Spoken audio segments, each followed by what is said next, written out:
No one could have anticipated that the Han River monster would make its appearance so unexpectedly. The film's first climax struck without warning, hitting the audience right in the heart.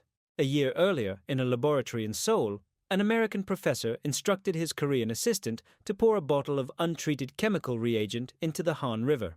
The assistant, filled with anxiety, knew full well that this act would pollute the river. However, the American professor dismissed his concerns with a sneer, paying no heed to the potential consequences. With no choice but to obey, the Korean assistant reluctantly carried out the order. As thick white smoke billowed, the reagent was poured down the drain. A month later, by the Han River, an old fisherman spotted an extremely grotesque and ugly little fish. Even with his years of fishing experience, he couldn't identify the mysterious creature before him. As the man leaped off the bridge, the film officially began. Aaron is a middle-aged man who has not achieved much in his career, but he is fortunate to have a clever, well-behaved, and adorable daughter. His family runs a small grocery store by the Han River. The father asked Aaron to deliver a meal to a customer. When he arrived, he found everyone looking towards the Han River Bridge. Confused, Aaron followed their gaze.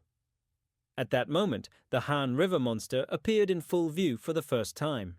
However, the chatter of the onlookers subtly relaxed the audience's vigilance. As the monster drew closer, instead of fleeing, people began to throw food into the river. The moment the dark shadow beneath the water disappeared, the film's first climax hit. Aaron stood there, staring blankly at the opposite bank. In an instant, everyone seemed to be frozen in place, unable to move. By the time they realized what was happening, it was already too late. As soon as the monster came ashore, the once peaceful Han riverbank instantly became a battlefield of slaughter. The fleeing crowd and the rampaging monster intertwined in chaos. In a panic, a group of people fled into a container.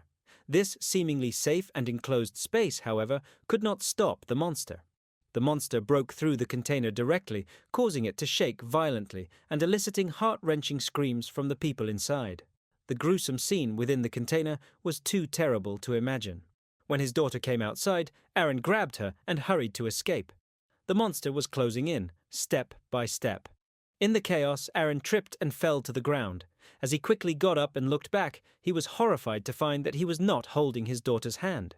Aaron's eyes widened in shock, and he stood there, stunned, before frantically searching for his daughter. But it was already too late. Aaron couldn't believe what was happening before his eyes. He could only watch helplessly as the monster abducted his daughter. With his daughter's fate uncertain, all he could do was scream in despair, his voice hoarse with grief.